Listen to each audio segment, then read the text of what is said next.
As I reflect on my journey, I recall a time when I believed in a woman's right to make choices regarding her own body. I was once that young girl who had to navigate a daunting path lined with protesters just to reach that abortion clinic. My experiences back in 1999 were filled with tension and conflict, which starkly contrasts with the atmosphere that I have seen today out on that sidewalk. In the present day, I'm heartened to see the sidewalk advocates who embody a spirit of compassion and love. Your approach fosters a welcoming environment that emphasizes support and understanding, rather than division or hostility. It is inspiring to witness such a positive shift in how these conversations are being handled and how much compassion is shown to those who are seeking abortions.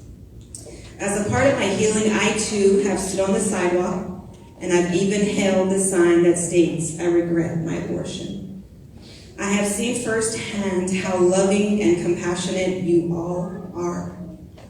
You guys are standing out on the sidewalk, advocating for life, regardless of the weather. You stand out there and you take the nastiness of drivers. I've seen it firsthand. Lots of high fives, number ones, not in a good way.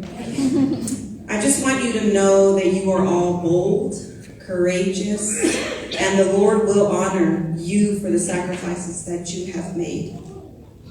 I also want you to remember that one day when we all get to heaven, we will all see the babies we helped save, and even the ones we couldn't save.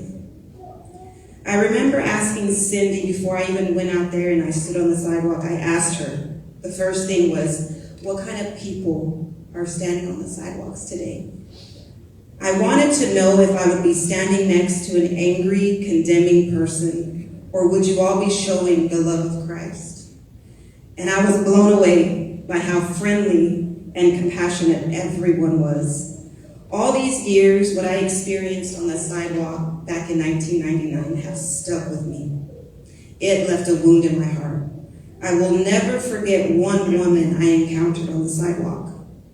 As we met face to face and she looked me in my eyes and I looked right back at her, she told me that I would be going to hell for the decision I was about to make. And I was okay with that. I looked her right back in the eyes and I told her, that's great, because you will be there with me. Yeah, never, never, never fight anger with anger. It doesn't work. For we do not wrestle against flesh and blood, but against principalities, against powers, against the rulers of the darkness of this age, against spiritual hosts of wickedness in the heavenly places. Ephesians 6:12.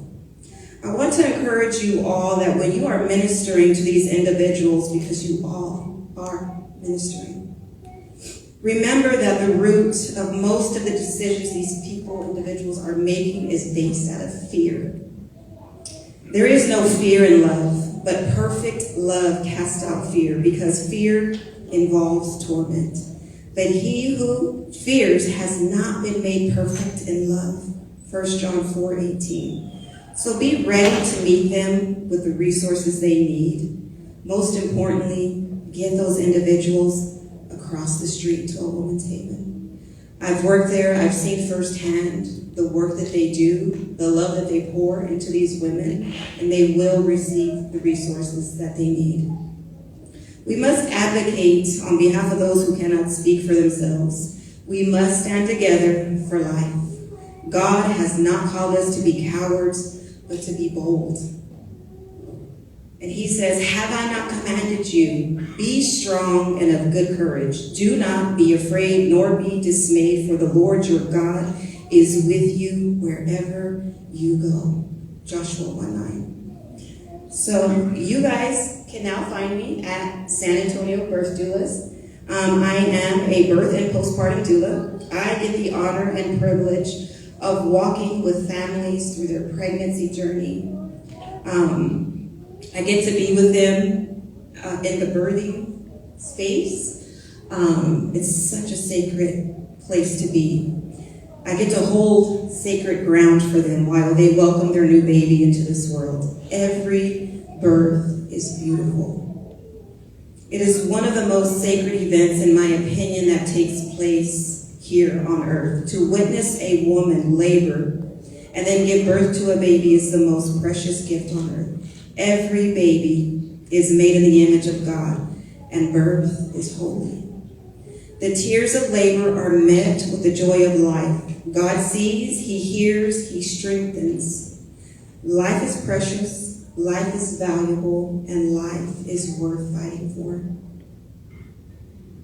So I'm going to leave you with this. The Spirit of the Lord is upon me because He has anointed me to preach the gospel to the poor. He has sent me to heal the brokenhearted, to proclaim liberty to the captives, and recovery of sight to the blind, to set at liberty those who are oppressed, to proclaim the acceptable year of the Lord.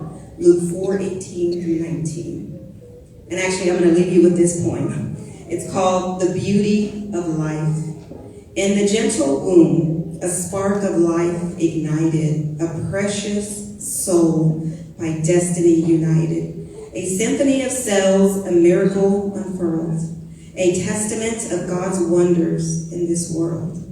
For every life, a story yet untold, a tapestry of dreams waiting to unfold. For in the sanctity of life, we truly find a beauty that echoes through the depths of time. So thank you all for what you do.